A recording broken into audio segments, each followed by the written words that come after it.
साथियों, मैं हाज़िर हो रहा हूँ आपकी खिदमत में। मेरा नाम है डॉक्टर मोहम्मद कज़ाफ़ी और आप देख रहे हैं डॉक्टर मोहम्मद कज़ाफ़ी व्यूज़। और अभी जो हम एक टॉपिक आपके आगे पेश कर रहे हैं वो टॉपिक यूँ है कि multiple ring enhancing cerebral lesions.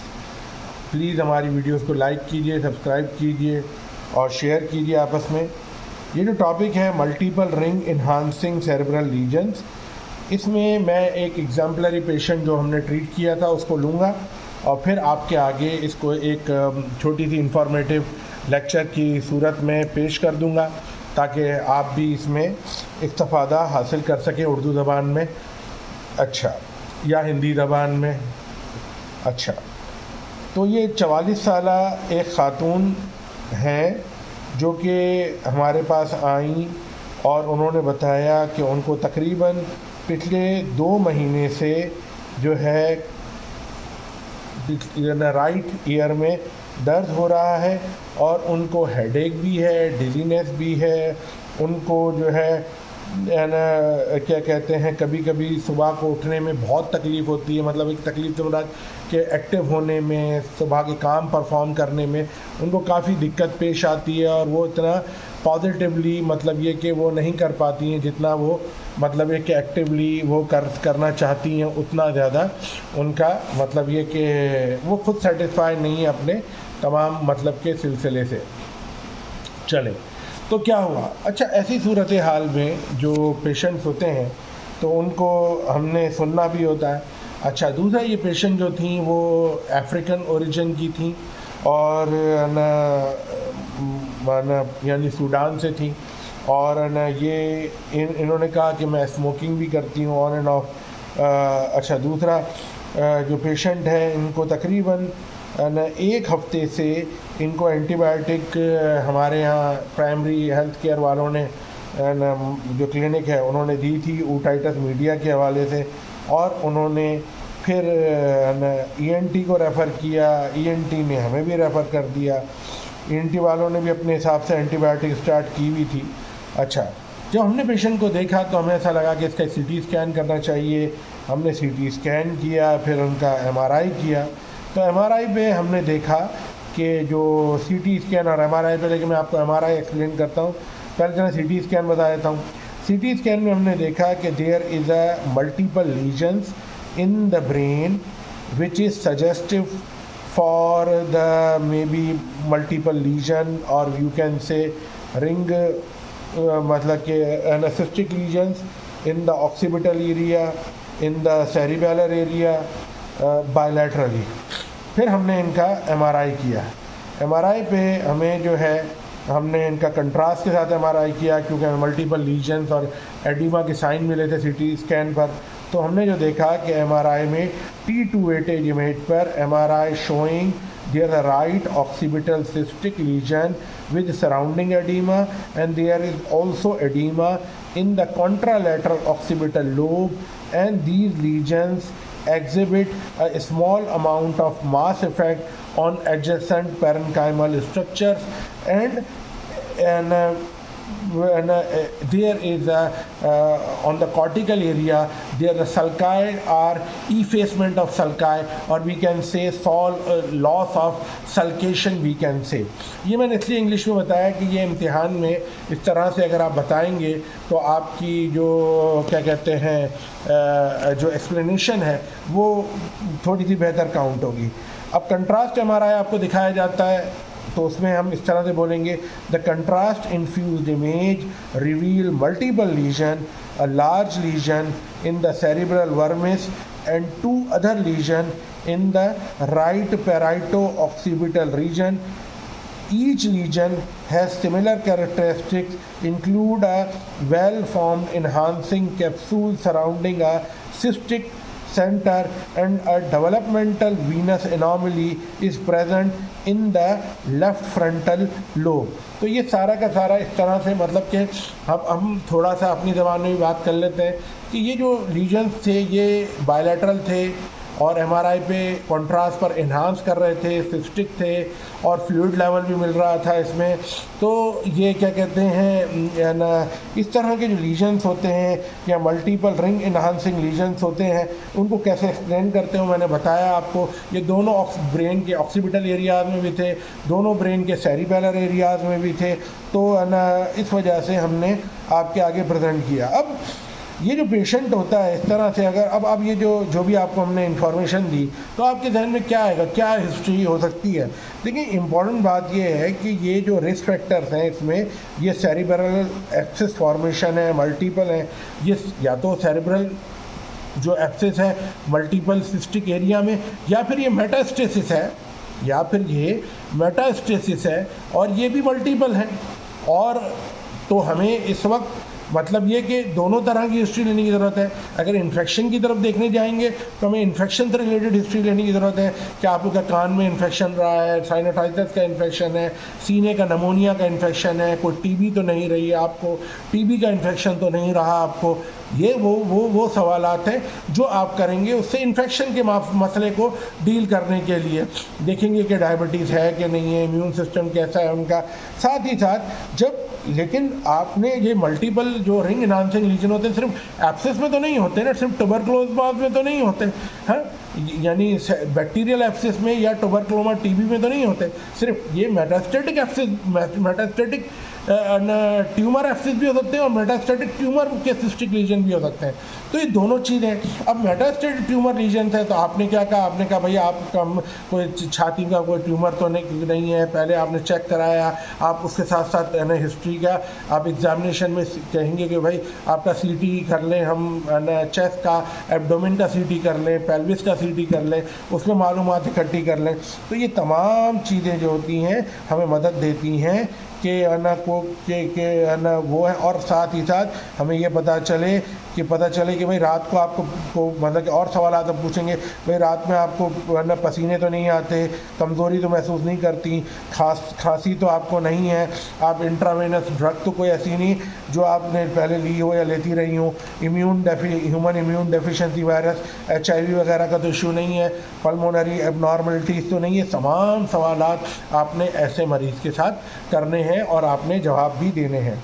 दूसरा, आगे बढ़ते हैं। ये पेशेंट है, इसको हम जब ट्रीट कर रहे हैं या हम जो है इधर डिफरेंशियल डायग्नोसिस बना रहे हैं। अब दो तो बड़े बड़े मैंने आपको बता दिए, एक तो ये हो सकता है बैक्टीरियल एब्सेस हो या फिर क्या कहते हैं मेटास्टेसिस हो। अगर ये बैक्टीरियल एब्सेस की तरफ बात करें तो या एब्सेस क्या या इन्फेक्टिव मटीरियल, तो इसमें भी हमें DD कुछ जहन में आती है, भाई क्या क्या हो सकता है, क्या है वो तो अंदाज़ा हो ही जाएगा क्या क्या हो सकता है। बैक्टीरियल, अभी ओटाइटिस मीडिया बैक्टीरियल एब्सेस ज़्यादा लगता है, लेकिन और क्या है, टॉक्सोप्लाज्मोसिस हो सकता है, न्यूरोसिस्टिक सिरोसिस सिरकोसिस हो सकता है। इसके अलावा अपना क्या कहते हैं ये ट्यूबरकुलोमा यानी TB के एलिमेंट हो सकते हैं ना, क्या और फिर दूसरी तरफ हम चले जाओ तो फिर ये जो है अपना मेटास्टेटिक ट्यूमर हो सकता है। अच्छा, ये मेटास्टेटिक प्राइमरी को ट्यूमर नहीं हो सकता है कौन सा, ग्लायोब्लास्टोमा मल्टीफॉर्मा हो सकता है, ठीक है ना, या मल्टीफोकल ग्लायोब्लास्टोमास हो सकते हैं। ये होते हैं, ऐसा नहीं है कि नहीं होते। तो कहने की बात है ये तमाम चीज़ें आपके जहन में हो ताकि उसी हिसाब से आपके वर्कअप भी चले और उसी तरह से आपकी तैयारी भी और आगे पेशेंट के लिए फ़ायदा हो, और अगर इम्तिहान के लिए तो उसकी भी जवाब दे आप इस तरह से हो सके। अच्छा जी, और दूसरा जो इसमें इनिशियल इन्वेस्टिगेशन हम करते हैं तो आप ये है कि आपने इसमें सबसे पहले जो इन्वेस्टिगेशंस करनी है इस तरह के पेशेंट में, उसमें आपने देखे हैं कि markers of the infection include जैसे कि elevated blood white blood cells हैं कि नहीं है, एरिथ्रोसाइट सेडिमेंटेशन रेट आपने चेक करना है, C रिएक्टिव प्रोटीन चेक करनी है, चेस्ट रेडियोग्राफ कराना है कि कोई नमोनिया का या ट्यूबरकुलोमा का या ट्यूबरकुलोसिस का एलिमेंट तो नहीं है, या न्यूप्लास्टिक एलिमेंट तो नहीं है कि कोई pulmonary small cell lung carcinoma हो जो कि ब्रेन में मेटास्टेसाइज कर जाता है। इसी तरह से आपने मेटास्टैटिक वर्कअप करने के लिए इसमें सीटी ऑफ द चेस्ट, सीटी ऑफ द एब्डोमेन, सीटी ऑफ द पेल्विस करना है कि फीमेल है, जैसे कि पेशेंट हमारी उसमें ओवरी के तो ट्यूमर्स नहीं है, या ये जब आपने चेस्ट किया साथ में थायराइड का भी तो कोई एलिमेंट नहीं है, कोई ट्यूमर्स नहीं है, ब्रेस्ट के तो कोई ऐसे ट्यूमर्स नहीं है जो ऊपर चलेंगे फीमेल के अंदर, या एब्डोमेन में मर्द होता है कोलोन के या इसके, या हेपेटोसेलुलर कार्सिनोमा के, या रीनल सेल कार्सिनोमा के, या कोई मेलानोमा के इन्वॉल्वमेंट तो नहीं है। ये तमाम चीज़ें बेइंतहा इम्पॉर्टेंट है।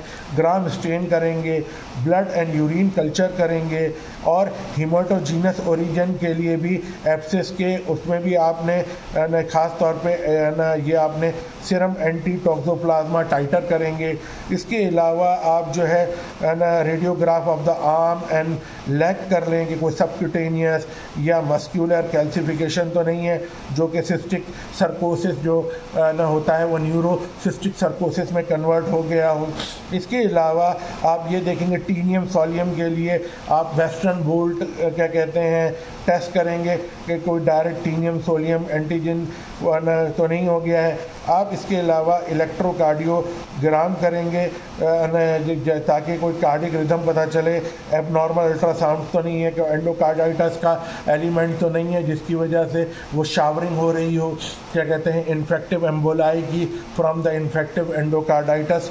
इसके अलावा जब ये तमाम चीज़ें आप कर लेंगे, अब जो यहाँ पे हम अगली बात थोड़ी सी बढ़ाते हैं वो ये है कि MRI फाइंडिंग जो होती हैं वो पता चलती हैं, यानी बैक्टीरियल एब्सेस से ना, मतलब कि ये जो ना क्या कहते हैं या नियोप्लाज्म के लिए कि ये सेरिब्रल एब्सेस है, ये ना ये कैसा है, ये क्यों है। तो बात यही कभी कभी हमें वो जो ये जो बिहेवियर होता है सेरेब्रल एब्सेस का, ये कभी कभी जो नेक्रोटिक ट्यूमर होते हैं ब्रेन के अंदर, उनके अगर लीजन्स हों, वो नेक्रोटिक ट्यूमर भी इसी तरह से बिहेव करते हैं, वो भी सिस्टिक होते हैं, वो मल्टीपल हो सकते हैं। और ना ये मल्टीफोकल न्यूरोब्लास्टोमा में तो ये ना ग्लायोब्लास्टोमा में तो ये ऑप्शन मौजूद है कि ये हो सकता है।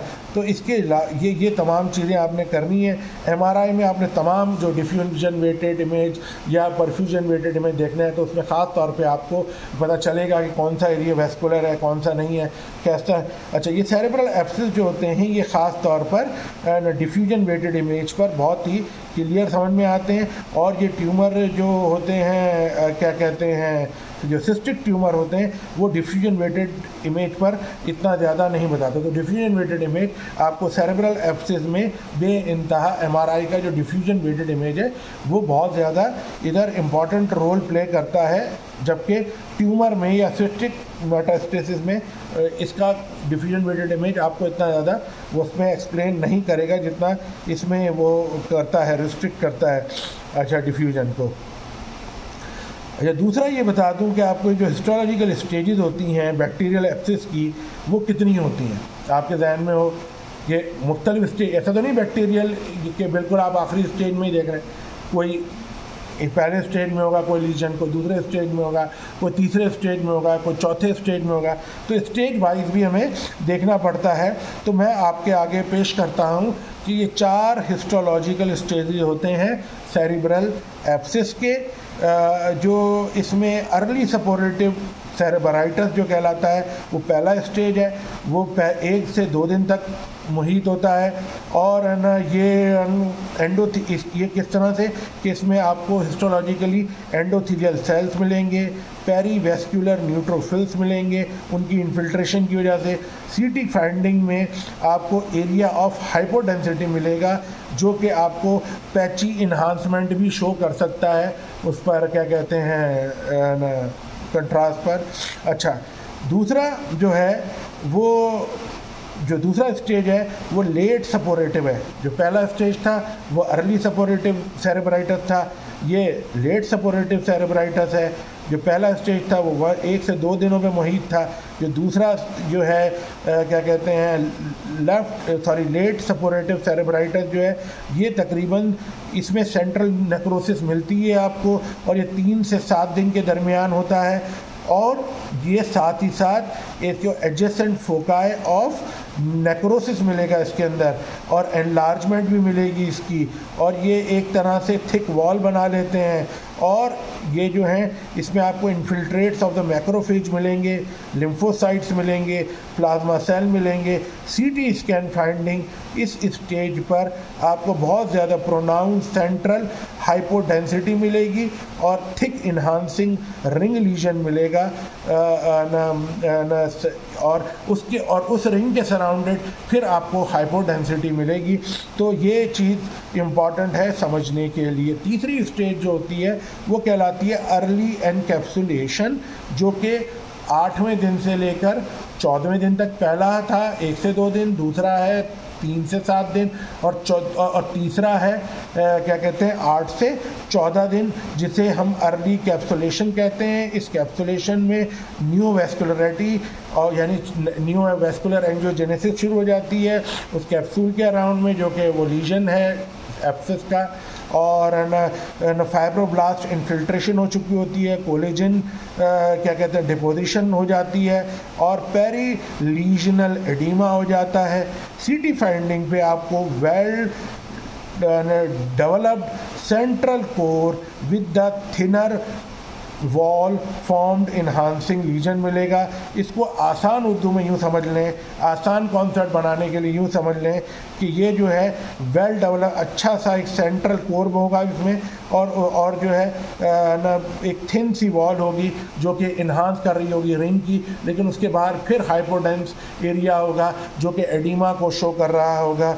अच्छा, फिर आ जाते हैं हम चौथे स्टेज पर, जो कि ये चौथा स्टेज है। ये तकरीबन 14वें दिन के बाद जो भी होते हैं उसके बाद ही ये शुरू होता है। इसमें सेंट्रल नेक्रोसिस होती है, थिन कोलेजन कैप्सूल बन जाता है, लिम्फोसाइट्स भी होते हैं। कैप्सूल जो होता है इसमें थिनर होता है अलोंग द वेंट्रिकुलर वॉल, और इंक्रीजिंग चांस होता है कि ये अगर वेंट्रिकुलर वॉल में ये फटकर वेंट्रिकुलर उसमें आ जाए, और ये अगर ये वेंट्रिकुलर उसमें आ जाता है तो फिर ये काफ़ी ज़्यादा नुकसान देता है पूरे वेंट्रिकुलर सिस्टम को, और फिर पेशेंट परमानेंट और नॉन ऑब्स्ट्रक्टिव हाइड्रोकेफलस में जा सकता है अगर सर्वाइव कर गया, और पेशेंट की कोगुलेशन और बहुत डैमेज हो जाता है पेशेंट को, और उसमें फिर वीपीशन डालना तकरीबन मतलब क्लीन होने तक पहले ईवीडी डलती है, और ईवीडी के बाद भी जब तक क्लियर नहीं होता तब तक ईवीडीज डलती रहती हैं, चेंज होता रहता है, और एट द एंड पेशेंट मुश्किल से सर्वाइव करता है। मैंने ऐसे पेशेंट ट्रीट किए हैं, और उसमें जब सर्वाइव करता भी है तो वो पेशेंट पे ही होता है, और उसकी भी कोई सर्वाइवल बहुत अच्छी नहीं होती, आउटकम बहुत ही मतलब कि समझ लें डिपेंडिंग होती है। मतलब कि डिपेंडिंग यानी कि पेशेंट की पोजीशन अच्छी नहीं होती, हमेशा डिपेंडेंट रहता है। अच्छा, सीटी फाइंडिंग जो होती है इसमें आपको वेरी थिन इन्हांसिंग रिंग मिलेगी, और साथ में उसके क्या कहते हैं अराउंड द हाइपोडेंसिटी फॉर एडिमा। अच्छा, अब ये तो आपको अंदाज़ा हो गया, एक तरह से पता चल गया कि ये 4 स्टेजेस थी, और इसमें आपको पता चल जाएगा कि किसी स्टेज में। अच्छा, आपके ख्याल में ये जो बैक्टीरियल सोर्स है ये कहाँ से आया है, या ये बात आपके जहन में आ सकती है बैक्टीरियल सोर्स, और उसके लिए आप काम करेंगे ये कि ये जो 3 सोर्सेज तो बहुत कॉमन है। एक तो पहले मैं कुछ बता भी दिया, दोबारा से बता देता हूँ कि जो सेरेब्रल बैक्टीरियल एब्सिस होता है इसमें मोस्ट कॉमन जो रूट होता है वो हीमेटोजीनस यानी ब्लड के ज़रिए, जो कि तकरीबन 25% एब्सिस जो होते हैं वो ब्लड की वेसल के ब्लड वेसल की वजह से होते हैं, मतलब ब्लड फ्लो की वजह से होते हैं। और इसमें मोस्ट कॉमन ऑर्गेनिज्म जो होता है वो स्ट्रेप्टोकोकस विरिडांस होता है। और जो सेकेंड जो ऑप्शन है, मतलब जो सेकेंड है एटियोलॉजिकल कॉज या कंटीजियस सोर्स जो है वो है paranasal sinus, middle cranial fossa, ये डेंटल रूट, और ये जो क्या कहते हैं ऑस्टियोमाइलाइटिस, इमिसरी वेन्स, ये बहुत कॉमन पैथोजेंस होती हैं।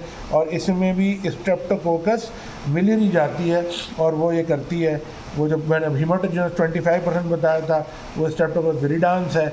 और ये जो मैंने बताया कि जो कि साइनस से paranasal sinus, middle ear, otitis media हमारे पेशेंट को इसमें तो हुआ है, और उसी की वजह से ये एब्सिस हैं उसमें, तो उसमें डेफिनेटली स्ट्रेप्टोकोकस मिलियरी होगी। थर्ड जो रूट होता है वो ट्रॉमा होता है, और न पोस्ट सर्जिकल होता है, और ये या फिर सर्जरी के दौरान कोई साइनस ब्रीच हो जाए। और कॉमन पैथोजन जो यहाँ पे होता है वो स्टेफिलोकोकस ऑरियस और एपिडर्माइटिस होता है।